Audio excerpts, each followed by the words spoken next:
अब हम फिर समाज के एक नए प्रश्न पर आते हैं। वो नया प्रश्न ये है कि शिव और शिवलिंग और उनका सवारी बैल का ये आध्यात्मिक रहस्य क्या है। हम शिव को मानने वाले, शिवलिंग को भी मानने वाले, लेकिन आधे मन से मानते हैं, इसलिए कि हम नहीं समझ सकते हैं कि शिवलिंग की पूजा क्यों होती है। शिव की पूजा तो ठीक है, पर लिंग की पूजा क्यों? क्योंकि अन्य लोग जब ये बातें कहते हैं उनसे कि भाई एक मूर्ति तो पूजा कर ही रहे हो, ठीक ही है, लेकिन ये शिवलिंग की पूजा क्यों करते हो, लिंग की पूजा क्यों करते हो, ये बैल की पूजा क्यों करते हो, ये बैल उनकी सवारी है, ये कैसे शिव होंगे? इस तरह के विवाद उठते हैं और हम पूजा करते हैं, लेकिन हमें जानकारियाँ नहीं हैं। ये जानकारी के अभाव में हमारी समझदारी सही नहीं बन पाती है। जानकारी गलत होगा तो समझदारी गलत दिशा में जाएगी, और उस समझदारी में हमारे बल नहीं होगा, ताकत नहीं होगा, बोलने की ताकत नहीं होगी, बताने की ताकत नहीं होगी। और जब भी ऐसा बात सुनेंगे तो हमारे अंदर एक विश्वास का एक धागा टूटेगा, जिसको हम रिपेयर नहीं कर सकते। इसलिए ये भी एक सामाजिक भ्रम है, जिसको जानना बहुत जरूरी है। इस रहस्य को भी जानना जरूरी है। शिव किसे कहते हैं? पहले तो शिव को जानिए कि शिव किसे कहते हैं। शिव का अर्थ क्या है? तो शिव का अर्थ होता है कल्याणकारी शक्ति। शिव का अर्थ ये भी होता है शांति। शिव का अर्थ ये भी होता है जल। शिव का अर्थ ये भी होता है विशाल। शिव का ये भी अर्थ होता है वायु। अब शिव का जो मुख्य अर्थ होता है वो है विशाल, विशाल और कल्याण। कैसा कल्याण? उसकी विशालता कैसी है? कल्याण की विशालता कैसी? कैसा जल? अगर जल को नापना हो, जल की विशालता नापना हो, तो कैसे विशाल नापेंगे उसको? तो समुद्र की तरह विशाल है, समुद्र की तरह गहरा है। उसकी गहराई नापनी हो विशालता की, तो समुद्र की तरह। अगर वायु की विशालता नापनी हो, उसकी लंबाई, उसकी ऊंचाई, उसकी मोटाई, उसकी चौड़ाई नापनी हो, तो वायु की तरह विशाल है ऐसी। वायु को पता नहीं है कि वायु कितनी ऊंचाई है, उसकी कितनी ऊंचाई तक ले, कितनी मोटी है, कितनी लंबी है। कोई सही उसका आंकड़ा नहीं है। कोई कहता है 1600 किलोमीटर है, 1600, कोई कहता है 27 है, कोई कहता है 3000 है। सब भेद ही भेद है। इसलिए इस शिव को कैसे नापोगे, कैसे जानोगे? तो शिव का अर्थ होता है कैसा? विशाल। कैसा? तो पानी की तरह विशाल। गहराई उसकी कैसी है? तो पानी की तरह, जल की तरह। शिव ही आकाश है, शिव ही पताल है। पताल में भी जाओ तो केवल शिव ही शिव है, पानी ही पानी है, और आकाश भी पानी ही पानी है। बहुत ऐसे ग्रह हैं जो पानी लिए हुए हैं, पानी लेकर लटके हुए। और शिव खुद ही समुद्र से पानी लेते हैं। वायु खुद ही समुद्र से पानी लेता है और लेकर के आसमान में पहुंचा देता है। और शिव वैसे हैं कि जिसको खरा जल समुद्र का आप नहीं पी सकते हैं। सारी नदियाँ सबको पानी देते हुए, मीठे पानी को देते हुए कहाँ जाती हैं? तो समुद्र में मिलती हैं। यानी सबका जो गड़बड़ी है, जो कमियां है, वो विजातीय चीज़ है, वो समुद्र में जाके मिलती हैं और समुद्र खारा हो जाता है, न पीने के लायक है, न कोई काम करने लायक है, कुछ भी नहीं कर सकते उससे पानी से, इतना विशाल है। शिव ही हैं वो कि उस पानी को खींचते हैं और आसमान में ले जाते हैं, बादल बनते हैं और बादल के द्वारा जगह जगह पर बरसाते हैं। आप कहिए कि मेरे यहाँ मत बरसाइए तो नहीं मानेंगे। उनका धर्म है, उनका स्वभाव है सबको देखना, सबका कल्याण करना, उनका स्वभाव है। और कितना विशाल स्वभाव है कि वो समुद्र से पानी, खरे पानी को लेकर के और उसे मीठा पानी बना करके बादल के रूप में जगह जगह पर हर जगह जा कर के पहाड़ों पे, जहाँ पर जीव है, जहाँ पर पौधे हैं, जहाँ पर वो सबको देते हैं। ऐसा नहीं कि आपको पानी देते हैं, पेड़ पौधे झाड़ी पटिया सबके लिए वो कल्याण करते हैं, सबके कल्याण की बात सोचते हैं।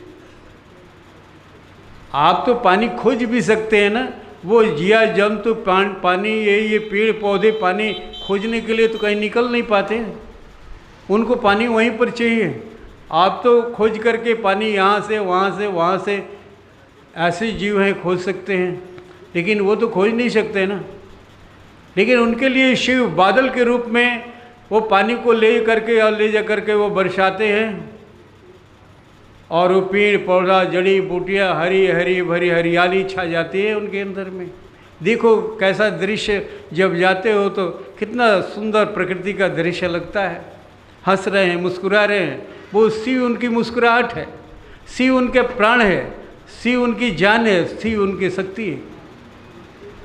वैसे शिव, ऐसे शिव को कोई ऐसा संसार का व्यक्ति होगा, कोई समाज होगा, कोई धर्म होगा कि जना ना मानता हो?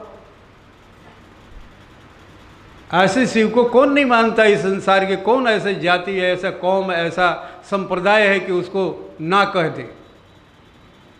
कोई नहीं कह सकता है।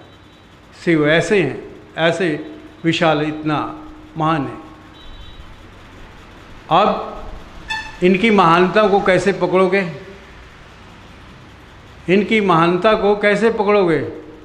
कैसे जल को पकड़ोगे? जल के रूप में शरीर में आपके 3 भाग शिव ही हैं। आप अंदर में जाने की बात क्यों बताई जाती है? आपको अंदर में अंतर्मुख करने की साधना क्यों सिखाई जाती है?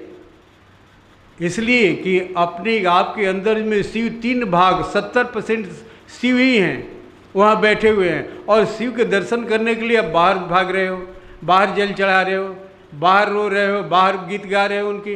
अरे यहाँ गीत गाओ ना जहाँ शिव हैं। 70 भाग 3 भाग शिव ही हैं, और इससे बड़ा और कौन होगा? इसलिए जब आप अंदर में जब जाएंगे और जब आप साधना करेंगे तो ये जो पानी जो है ना, पानी चार्ज हो जाएगा, तो बायो इलेक्ट्रिसिटी आपके अंदर में पैदा होगी, एक बिजली आपके अंदर में पैदा होगी, एक मैग्नेटिक पावर यहीं से आपके अंदर से बनेगा। और जो पहला विद्यार्थी होंगे कि आप उसको अनुभव करेंगे। स्वयं सेल्फ रियलाइजेशन है, self realization and fellowship. Self realize करो, क्योंकि शिव तुम्हारे अंदर है। और ये चार्ज करोगे, जब ध्यान करोगे, ध्यान की शक्ति से तो चार्ज होंगे, तो उनसे क्या शक्ति निकल रही है खुद अनुभव करो। इसलिए ध्यान की प्रणाली अंदर बनाई गई है, बाहर नहीं बनाई गई है। बाहर शिव नहीं है, अंदर है। बाहर शिव है तो हवा में है, तुम पकड़ नहीं सकते हो। इसलिए तुम्हारे अंदर भी हवा है, वायु है, वो शिव ही है। वो शिव हैं जो तुम्हारे अंगूठे से लेकर के सर तक फैले हुए हैं, जिसके वजह से तुम्हें अनुभूति है। एक चींटी तुम्हारे अंग पर चढ़ जाती है, चींटी अगर चल रही है और तुम सोए हुए हो तो तुम्हें महसूस हो जाता है। शिव इन्फॉर्म करते हैं कि तुम्हारे शरीर पर एक चींटी चल रही है, उसे हटा लो, उसे हटा लो। वो कौन चीज़ है? तो वायु है। वही है वायु शिव। वायु तत्व के शिव यहाँ से लेकर के, अंगूठे से लेकर के सर तक ले फैले हुए हैं, कम्युनिकेट करते हैं। वो हर चीज़ को कम्युनिकेट करते हैं, तुम्हारे दर्द को, तुम्हारे आनंद को, तुम्हारे सुख को, तुम्हारे दुख को वो कम्युनिकेट करते हैं, तुम्हें बताते रहते हैं। वो शिव, और उस शिव को तुम बाहर दिख रहे हो, बाहर दिखना चाहते हो, इसलिए ध्यान करो। इसलिए उस शिव से मिलना हो तो यहाँ मिलो। सबसे बड़ा शिव, सबसे विशाल शिव, सबसे कल्याणकारी शिव तुम्हारे अंदर बैठे हुए हैं और तुम बाहर झांक रहे हो। कैसे तुम्हारी मननशीलता है, कैसे तुम मनुष्य हो, कैसे तुम्हें मनुष्य कहा जा सकता है। इसलिए इस शिव को बड़ा मुश्किल है पकड़ना। इसलिए अब चलते हैं। ये तो हो गया शिव कैसे हैं, शिव क्या हैं, तो जल हैं। शिव क्या है तो वायु है। शिव क्या है तो विशाल हैं। शिव क्या है तो कल्याण। उनकी कल्याणकारी शक्ति कैसे काम करती है, कैसे उनकी विशालता है, तो इस तरह से विशालता है। अब आइए शिवलिंग पर चलते हैं। बहुत झंझट है शिवलिंग पर। शिवलिंग का अर्थ जो शुद्र ज्ञान है, जो हमारे अंदर में एक शुद्र ज्ञान है, जो बहुत छोटा ज्ञान है, जैसे बच्चों का ज्ञान है, जैसे गंवारों का ज्ञान होता है। ने कहा ना कि शुद्र पशु नारी ये सब ताड़न के आधारी, कल मैं इसको बात बताया था। तो जो गंवार होते हैं, जो बच्चे हैं, जिनकी बुद्धि बच्चे की तरह है, शुद्र कहेंगे तो आप गुस्सा भी करेंगे, इसलिए बच्चा ही कह लो। इसलिए गोस्वामी जी ने कहा, इसको कलयुग कहा, इस शुद्रवास्ता को कलयुग कहा, जहाँ 3 भाग अंधकार है, 1 भाग ही प्रकाश है। इसलिए उन्होंने कलयुग कहा। कलयुग को किसी को लगेगा नहीं, और शूद्र पर लग जाता है कि अरे हमको शूद्र बोल रहे हैं, शूद्र की आलोचना कर रहे हैं। नहीं, गंवार कहा लीजिए, जहाँ बुद्धि काम नहीं करती है, मन बना नहीं है, मन अभी सृजन नहीं मन का हुआ। तो गंवार कौन है? तो मैंने बताया ना कि ये अंग है तुम्हारा गाँव, जो सृष्टि करता है, जो माइनस करता है, प्लस को माइनस करता है, प्लस करते हो और माइनस करता है। ये प्लस माइनस से ये 2 धारें बनी है ना, प्लस माइनस की जो बिजली जलती है, ये प्लस माइनस दोनों फेज रहते हैं, तभी ये बिजली जलती है। या कोई भी काम होता है, ये प्राण का आवागमन वो दोनों फेजों से ही चलता है। एक फेज भी हट गया तो तुम्हारे प्राण समाप्त हो जाएंगे, सांसें रुक जाएंगी। जैसे 2 फेज क्या है, तो गर्मी प्लस है, और ठंडा माइनस है। गर्मी और ठंडा श्वास 2 है ना। हमारे बाएं अंग जो है वो ठंडा है, वो स्त्री अंग है, बाएं ठंडा है, शीतल है, चंद्र नाड़ी इसको कहते हैं, चंद्रमा कहते हैं। और दाएं को सूर्य नाड़ी करते हैं, सूर्य शक्ति प्रवाहित होती है, ये गर्म होती है। और हम जिंदा कैसे हैं कि 1.5 घंटा हमारा दाहिने चलता है श्वास, और फिर 1.5 घंटे के बाद बंद हो जाता है, और ऑटोकाट सिस्टम बनाया हुआ है। फिर बायां शुरू हो जाता है 1.5 घंटे के बाद, और 1.5 घंटा इसको संतुलन बनाता है, बाएं को ठंडा करता है, और फिर जब ये बहुत ठंडा हो गया तो फिर इसको गर्म करता है, ये दाएं। इस तरह से दाएं बाएं ये 2 फेज से ये प्राण चल रहा है। और ये दोनों फेज में एक फेज अगर बंद हो गया, यानी शरीर आपका केवल ठंडा हो गया, गर्मी हट गई, तो बस आप मृत्यु के करीब चले गए। ले चलो हॉस्पिटल, ले चलो हॉस्पिटल। शरीर ठंडा हो गया, गर्म करने की दवाई लीजिएगा। अगर पानी ही ज़्यादा ये हो गया और शरीर ज़्यादा गर्म हो गया, पानी की मात्रा कम हो गई, और शरीर तो गर्म होगा तो क्या हो गया, बुखार हो गया, तप रहा है शरीर, पागलों की तरह बरबरा रहे हो उस शरीर में। ये दोनों फेज हमारे बैलेंस करते हैं, यही है पॉजिटिव नेगेटिव जिसे कहते हैं, प्लस एंड माइनस इसे कहते हैं। ये जीवन हमारा चल रहा है इसी प्लस माइनस से चल रहा है। और यही जब संतुलन गड़बड़ा जाता है तब हम डॉक्टर के यहाँ जाते हैं, बैलेंस करने के लिए जाते हैं, बैलेंस करने के लिए जाते हैं। इसलिए शिव इतने विशाल हैं, शिव के अलावा कुछ है ही नहीं। अब हम लोग उस शिव लिंग पर आते हैं कि लिंग क्या है। लिंग का मतलब, ली का मतलब होता है शांति, शांति। लिंग का अर्थ होता है, पहले ही जानते हैं कि लिंग का सामूहिक अर्थ होता है प्रतीक, प्रतीक, सिंबल, चिन्ह। एक सिंबल की पूजा करते हैं, बहुत सी ऐसी संस्थाएं हैं कि सिंबल की पूजा करते हैं। एक सिंबल बना दी, एक सिंबल लकीर खींच दी और उसके मंत्र हैं, आप बोलो तो देखो कितना काम करता है, बहुत ज़्यादा काम करता है, बहुत ज़्यादा इफेक्टिव है। एक सिंबल, प्रतीक। तो लिंग का मतलब शिव का एक प्रतीक है, एक सिंबल है। लिंग का मतलब ये नहीं होता है कि आप जो हम शूद्र समझते हैं, जहाँ वो रहते हैं, जिनके उनका अभ्यास है, वहाँ से उनके विचार कभी हटते नहीं हैं। वो उनका अंधेरा इस तरह से छाया हुआ है उनके अंदर प्रकाश है ही नहीं। उस अंधेरे में बस उसी को महान समझते हैं, उसी को क्रिया समझते हैं, वैसे को सभी समझते हैं। लेकिन सच्चाई यही है कि आइए उस लिंग को तोड़ते हैं, तब आपको समझाते हैं, तब बात समझ में आ जाएगी। लिंग जुड़ा है ली और ग, और ऊपर एक बिंदु है, नकारात्मक ना का बिंदु है ऊपर दिया हुआ, ली के ऊपर। ली का अर्थ होता है शांति, ली का अर्थ होता है नाश, ली का अर्थ होता है शेष, और ली का अर्थ होता है अंत। ली का अर्थ होता है अंत। तो हमें करना क्या है? तो शांति को पकड़ना है, हमें शांति के प्रतीक को पकड़ना है। हमें शिव की शांति चाहिए, शांति ही शिव है, इस प्रतीक को पकड़ना है। अगर हम नहीं पकड़ कर सके, अगर गलत दिशा में चले गए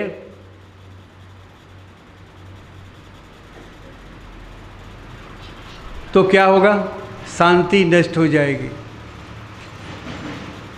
शेष क्या बचेगा? अशांति। अंत क्या होगा?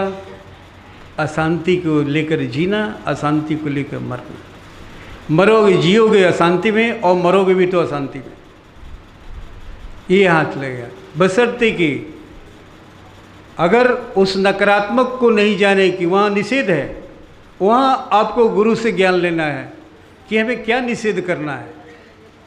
इस शांति को पकड़ने के लिए हमें कहाँ भूल हो सकती है या होती है, जिसके वजह से शांति अशांति में बदल जाती है और वो वही नाश का कारण बन जाता है और वही इससे श्रम लेके जाते हैं।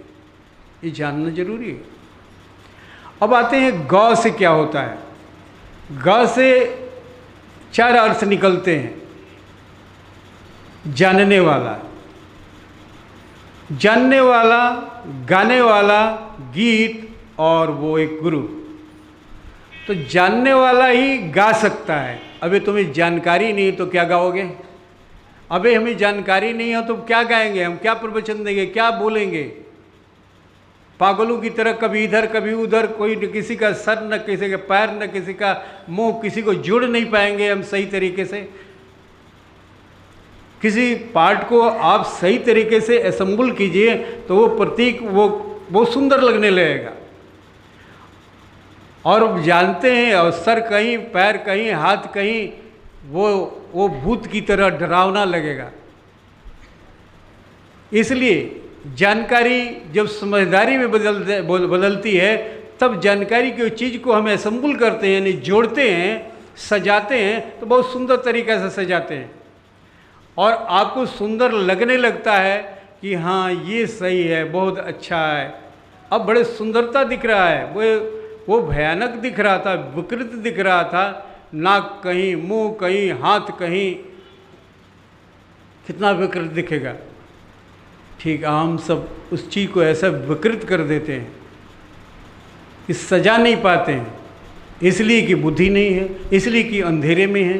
अंधेरे में क्या सजाएंगे? दिखाई पड़ता नहीं तो क्या सजाओगे? सजाने के लिए तो उजाला चाहिए ना, सजाने के लिए प्रकाश चाहिए ना, सजाने के लिए ज्ञान चाहिए ना। तो ज्ञान की भूमि पर जाना नहीं चाहते हैं, हम सजाना चाहते हैं।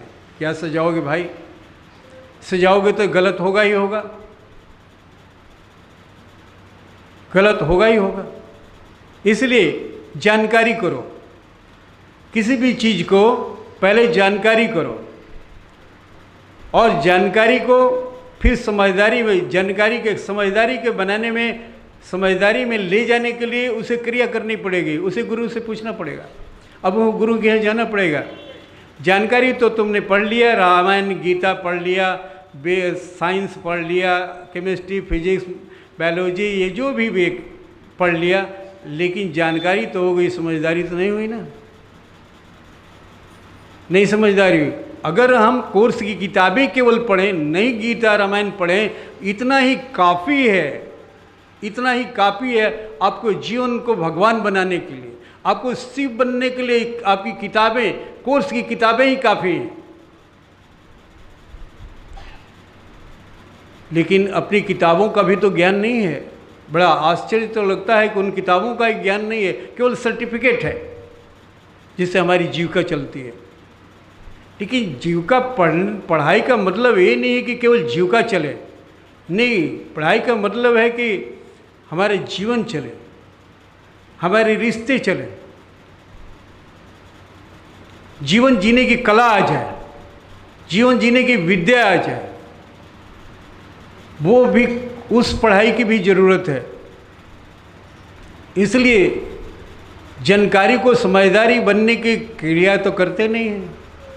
पढ़े तो हुए हैं केमिस्ट्री, लेकिन कभी ये फिजिकल चेंज, इतना छोटा सा कोर्स में पहले हम लोग पढ़ते हैं फिजिकल चेंज होता है, और तब उसके बाद केमिकल चेंज होता है। फिजिकल चेंज में कोई चीज़ भी है, उसका जो जो है शरीर है, जो शारीरिक भौतिक है, वो चेंज हो जाता है, और उसको हम बहुत ज़्यादा समझते हैं। अब यहाँ जैसे सभा में बैठ गए, समझा दिए, ध्यान कर लिए, थोड़ा फिजिकल चेंज आ गया, बाहर हम तो अभी यहाँ पर पहुँच गए ना, यहाँ पर पहुँच गए, और फिर अपने फ्रेंड सर्किल में जब जाते हैं तो फिर वैसे ही हो जाते हैं जैसे के तैसे। कहाँ आपका ज्ञान चला गया? लेकिन केमिकल जब चेंज हो जाएगा तो आप कहीं भी रहेंगे तो कोई परिवर्तन नहीं होगा, फिर आप रिफॉर्म नहीं करेंगे। जैसे दूध, अगर दही बन जाए तो क्या फिर दही से क्या दूध बना सकेंगे? नहीं बना सकेंगे। और दही जब घी बन जाए तो घी को आप फिर दही बना सकते हैं? ये है केमिकल चेंज जो हमारे अंदर होना चाहिए, जो ध्यान से, साधना से, या साधना का लक्ष्य यही है, ध्यान का लक्ष्य यही है, सतोगुण का लक्ष्य यही है, यज्ञ का लक्ष्य यही है, ज्ञान का लक्ष्य यही है कि हमारे अंदर में केमिकल परिवर्तन हो। कहीं भी रहें तो हमारे अंदर में वो परिवर्तन दिखे, वो हमारे अंदर में रहे, हमारी शांति हमारे साथ हो, अशांति कभी नज़र न आए मेरे साथ। तो इसलिए जानना जरूरी है, और जानकारी के अनुसार गाना, जब हम उस जानकारी को गाने लगते हैं तब समझदारी में बदलती है। जानकारी का जो सूत्र है, जो गाने का सूत्र है, समझदारी बदलने का एक सूत्र जब गुरु देता है, और उसको रोज़ आप गाते हैं, रोज़ गा रहे हैं। गाने का मतलब ध्यान करना, या जो कर्म गुरु बताता है वही गाना है। जानकारी को समझदारी में बदलने के लिए वही गाना है, उसी को आपको गाना है, वही आपका कर्म है। तो जब आप गाने लगते हैं तो गाते गाते उस गीत में मिलने लगते हैं, गा रहे हैं उसी में एकदम विभोर होने लगते हैं, लय होने लगते हैं, मिलने लगते हैं, तो खुद आप गीत बन जाते हैं। इतना आपको मधुरता महसूस होती है कि हम खुद गीत बन गए, लगता है कि हम है ही नहीं, हम गीत हैं और कुछ भी नहीं। अब लोग आपको गाने लगते हैं, आपको गाने, क्योंकि गीत बन गए ना, लोग आपको गाने लगते हैं। यही तो गुरु का इस अवस्था है, यही तो शिव की अवस्था है, यही तो शिव बनते हैं। वो हर व्यक्ति शिव बनता है यहाँ आकर। वो जो गीत है वो गीत ही गुरु बन जाता है, उसके लोग गाने लगते हैं। ये है लिंग का अर्थ। अगर इसमें निषेध है, गुरु जो गाने का जो तरीका है इसमें बताता है कि कहाँ पर तुम गलती करोगे तो तुम्हारा ये समझदारी नहीं होगी, वो गाना बदल जाएगा। किसी को वो चलाना में जो बिंदु लगा हुआ है, ली के ऊपर एक बिंदु लगा हुआ है जो लिंग प्रोनाउंसिएशन होता है, वो बिंदु वही निषेध है जो गुरु के हाथ में है। जो इसे गुरु ही आपको सुधार सकता है, वरना आप कभी भी अपने से सुधार नहीं सकते हैं। गलत दिशा में जा ही सकते हैं, जाएंगे ही जाएंगे। इसलिए शांति के रास्ते पर चलते हुए एक बैग अशांति में पहुंच गए, अशांति में पहुंच गए, क्योंकि आप मनमुख है ना, मनमुख है। अशांति यहाँ तक, और ये अशांति शेष बच गई जो आपको लेके जाना है। लेके इसी अशांति को जाएंगे और कुछ भी नहीं लेके जाएंगे यहाँ से। ये है लिंग का अर्थ। और बताओ, इसी लिंग की पूजा वो कहते हैं करने के लिए शांति का। भगवान राम ने भी यही बात कहा। रामेश्वरम में उन्होंने लिंग की स्थापना की, बड़ा साफ शब्द में उन्होंने लिखा है कि उन्होंने लिंग की स्थापना की, शिव की स्थापना नहीं की, लिंग की स्थापना की।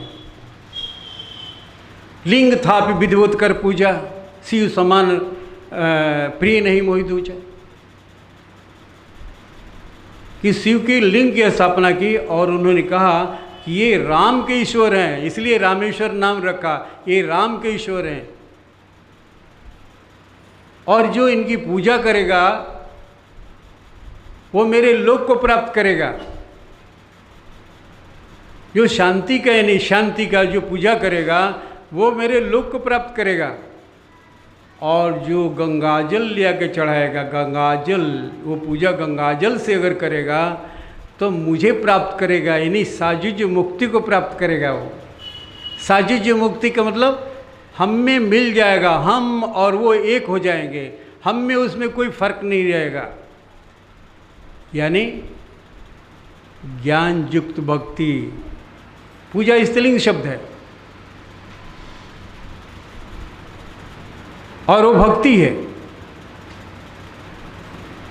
इसलिए कहते हैं कि वो जो गंगाजल से पूजा करेगा, ऐसे पूजा करेगा, यानी ऐसे भक्ति करेगा तो मेरे लोक को प्राप्त करेगा, मुझे नहीं प्राप्त करेगा, मेरे लोक को। मेरे लोक का जो सुख है, शांति है, आनंद है, जो तुम्हारे संसार को चाहिए, संसार को तो लोके चाहिए कि मुझे भगवान ये दे दो, वो ये दे दो, ये दे दो, वो दे दो। इतना फाड़ ऐसे फैला देंगे कि इसमें भर दो प्रभु, क्योंकि मेरा लोक बन जाए, तुम्हारे लोक से मेरा लोक बन जाएगा।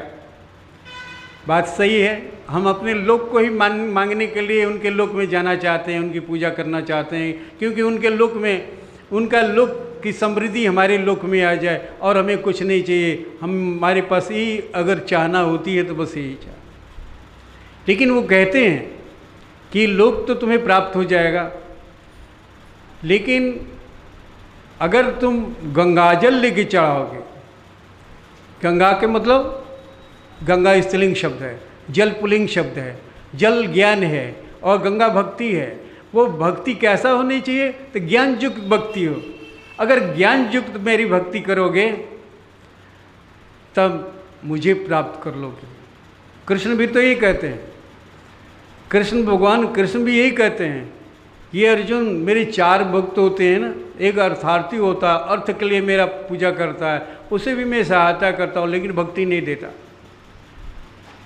एक आरती होता, आर्त भक्त, जो मुझे मानता तो नहीं है लेकिन जब फंस जाता है, गाड़ी उसकी फंस जाती है तो मेरी तरफ दृष्टि करता है, मुझे पुकारता है, मैं उसकी भी सहायता करता हूँ लेकिन भक्ति नहीं देता हूँ।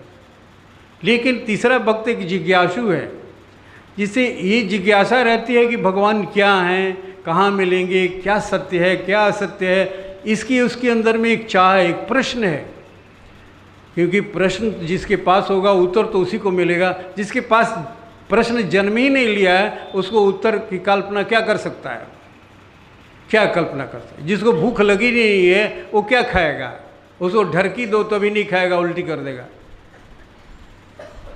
आप पानी की जगह पर अमृत पिला दो, दूध पिला दो, कितना बढ़िया वो खिला दो तो भी उल्टी कर देगा, उसको नहीं चाहिए। अंदर अपच हो गई है, शरीर अंदर का कमज़ोर हो गया है, ऐसा कर देगा। तो इसलिए हम चाहते हैं उसके संसार को, संसार में सब वैभव है, लेकिन उसमें सब कुछ है, वैभव भी है, वो ज्ञान भी है, वो पाप पुण्य शब्द का नष्ट हो जाना भी है।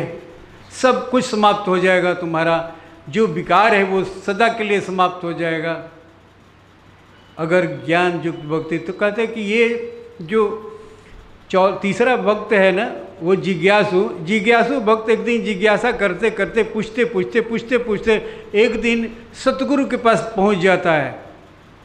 उसको जवाब तो वहीं पर मिलता है जब सतगुरु मिल जाए जिस दिन। तो उस दिन जहाँ वो पहुंच जाता है वहाँ तब उसको ठंडक महसूस होती है कि यह सही जगह हम आ गए। तब वो उसे जानने का, यानी भगवान को जानने का, पाने का वो विधि बताता है, वो क्रिया बताता है। और वो जब अपने तत्वों के माध्यम से मुझ ब्रह्म को जब जानता है तो वो कृष्ण हो जाता है, वो वासुदेव हो जाता है, वो मैं ही हूँ, वो भक्त नहीं है, वो मैं ही हूँ, मुझ में मिल जाता है, मेरी साजिजी मुक्ति को प्राप्त करता है। क्योंकि जिज्ञासु भक्त है ना, उसी जिज्ञासा होता है कि भगवान कहाँ है, कैसे मिलेंगे। तो तुम्हारे अंतर में क्यों? इसलिए कि तुम्हारा जो तत्व है वो शरीर 5 तत्वों से बना है। जब तुम अंतर में खोजोगे तो इन 5 तत्वों की अनुभूति शुरू होगी ना, तुम्हारी अपनी अनुभूति होगी ना, अनुभूति। इस तरह से उन्होंने भी ये कहा कि गंगा जल चढ़ाओ, यानी तुम्हारी भक्ति होनी चाहिए, वो ज्ञान युक्त भक्ति होनी चाहिए। शिव की स्थिति बैल की तरह होती है।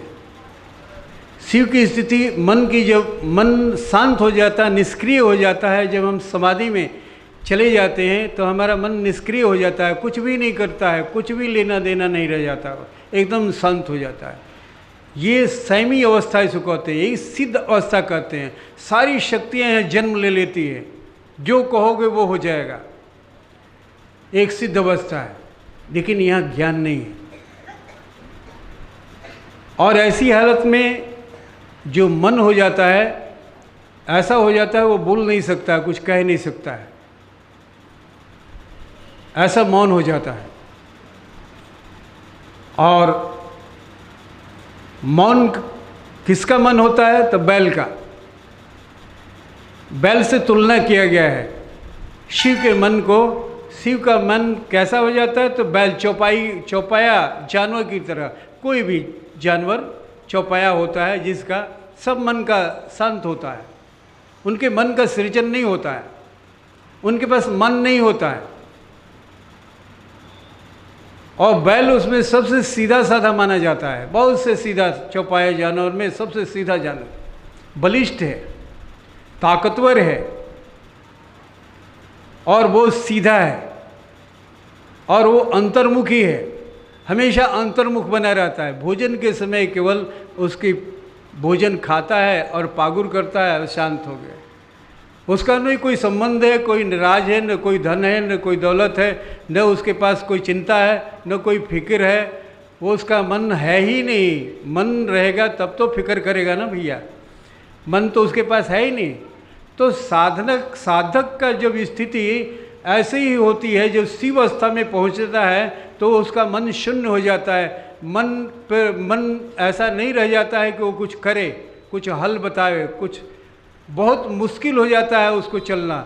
यानी इसका सवारी जो है वो बैल हो जाता है। यानी जब इसीलिए कहा गया कि शिव बैल पर चलते हैं, यानी शिव के कुछ बोल नहीं सकते हैं, कुछ जवाब नहीं दे सकते, मन नहीं है। पशुओं के मन नहीं होता है, मनुष्य का मन होता है। लेकिन मनुष्य अपनी साधना करते करते अपनी ऐसी अवस्था में पहुंचा देता है जहां मन निष्क्रिय हो गया। बुद्धि के क्षेत्र में जब बुद्धि के क्षेत्र में हमारी साधना चलती है तो मन चुप हो जाता है। मन का वो दायरा नहीं है, सोचने की दायरा उसको नहीं है, उसमें कोई हस्तक्षेप नहीं करता है, मन शांत हो जाता है। आप बुद्धि का ही साधना करते हैं। ये ध्यान की साधना हमारी बुद्धि की साधना है। जो बुद्धि में प्रवेश जैसे करते हैं, एक बुद्धि का मतलब अनुभूति होना। अनुभूति जब होने लगता है तो मन वहाँ रुक जाता है, मन का कोई काम नहीं है। हाँ, मन का साधना करते, संकल्प विकल्प की कोई साधना करते, कल्पना करते, जहाँ मन काम कर रहा है, तब फिर आपको तो मन फंसा देता कि आपको आगे बढ़ने ही नहीं देता, आगे कभी जीवन में बढ़ने ही नहीं देता। लेकिन आपको मन से ऊपर की साधना ही दे दी गई है कि मन का वहाँ कोई काम ही नहीं है, इसलिए बेचारा हो जाता है, शुभ होता है। लेकिन जब साधना करके हम मन को निष्क्रिय कर दें तो हमारी जो सवारी है वो बैल हो जाता है। बैल का मतलब है बैल पर चढ़े हुए के लिए वहाँ यहाँ दिमाग काम नहीं कर रहा है। एक शक्ति केवल है, अपार शक्ति भरी हुई है। उस शक्ति से तुम जोड़ो और अपने मन को संचालन करो। शिव से अपने को आपको जोड़िए, शक्तिवान हो गए वो। लेकिन वहाँ मन कल्पना करने वाला मन नहीं है, कोई रास्ता दिखाने वाला मन नहीं है, इसलिए शांत है। तो इस शांति का प्रतीक है बैल। चौपाया के मतलब है कि चार पैर वाले जितने भी जानवर होते हैं उनके अंदर मन नहीं होता है। मनुष्य के पास मन होता है। जब मनुष्य जब बच्चा रहता है, छोटा रहता है, बकैया चलता है या सोया रहता है, उसके पास मन नहीं होता है, बैल की तरह ही होता है। बैल की तरह ही इसीलिए कहा गया कि उसको पशु कह लो, गंवार कर लो, शूद्र कह लो, उस बच्चे को सब चलेगा। पशु भी कह लो कि पशु की तरह है, उसके पास मन नहीं है तो पशु है, गंवार है, वो शूद्र है। अब 2 वर्ष के बाद जब बच्चा जब खड़ा होने लगता है और खड़ा होने लगता है और ये सर जो है ऊपर हो जाता है, तब जो खून का जो दौड़ान है अब जितना हमारे नीचे में होता है, नीचे शरीर में, और वहाँ इतना नहीं होता है। इसलिए मन की झिल्ली यहाँ पर बनने लगती है। मन की झिल्ली 2 वर्ष के बाद बनना शुरू होती है। जब हमारा ब्लड का जो प्रेशर है नीचे से ऊपर का, वो यहाँ पर कम हो जाता है, नीचे ज़्यादा रहता है। लेकिन जब हम तो बकैया रहते हैं तो प्रेशर हमारा सब जगह समान रूप से होता है। जैसे एक पाइप है, पंप का एक पाइप है और एक समानांतर में जा रहा हो, तो पंप का प्रेशर जो जितना यहाँ होगा वहाँ उतना वहाँ होगा, 5 फीट के बाद भी उतना ही होगा। प्रेशर एक ही पॉइंट है प्रेशर का, और वहाँ कोई चीज़ बनना चाहे तो नहीं बनने देगा, प्रेशर उसको ठेल कर तोड़ देगा। ठीक वैसे ही मन का सृजन नहीं होता है 2 वर्ष जब तक ले बच्चा खड़ा नहीं होता है। ये तो कैसे परंपरा ही चली आ रही है कि किसी ने, हमारे बाप ने या किसी ने किसी तरह से प्रकृति के वजह से कोई ऐसा फेर हो गया होगा कि उसे खड़ा होने का मौका लग गया और खड़ा होने लगा, मन का सृजन शुरू हो गया। इस बात को जाना नहीं, ये प्राकृतिक रूप से हो गया किसी के अंदर। तो वो फिर आज पिता को भी पता नहीं है, माँ को भी पता नहीं है कि मन का सृजन खड़ा होने से होता है। आज तो प्यार से उसको खड़ा कर रही है, वो ठेंगा दे कर के, गाड़ी दे कर खड़ा हो जाओ, चलो ऐसे चलो वैसे चलो, हकर दे रही है कि उसको पकड़ के चलो। वो इस विज्ञान को नहीं जानती है कि इसलिए चलाना इसको ज़रूरी है, इसलिए खड़ा होना ज़रूरी है, ये नहीं जानती है। वो परंपरा चला रहा है, परंपरा को ढो रही है। और ठीक वैसे ही चौपाए में जो आदिकाल तो बचपन से लेकर आपको भी अगर छोड़ दिया जाए बकैयाँ चलने के लिए, कभी खड़ा न किया जाए, तो ठीक उस जानवर की तरह आप होंगे, सारा जीवन जानवर के जीवन जिएंगे, क्योंकि मन का सृजन होगा ही नहीं। और जब मन का सृजन नहीं होगा तो उन्नत बातें सोच नहीं सकते हैं, वो संकल्प विकल्प कर नहीं सकते हैं आप। इसलिए उन्हें सवारी जो दिखाई गई है, ताकि आने वाले वंश में कोई भी होगा तो इस बात को समझेगा और समझाएगा कि वो सवारी इतना महान व्यक्ति का, इतनी महान शक्ति का सवारी बैल क्यों दिया गया।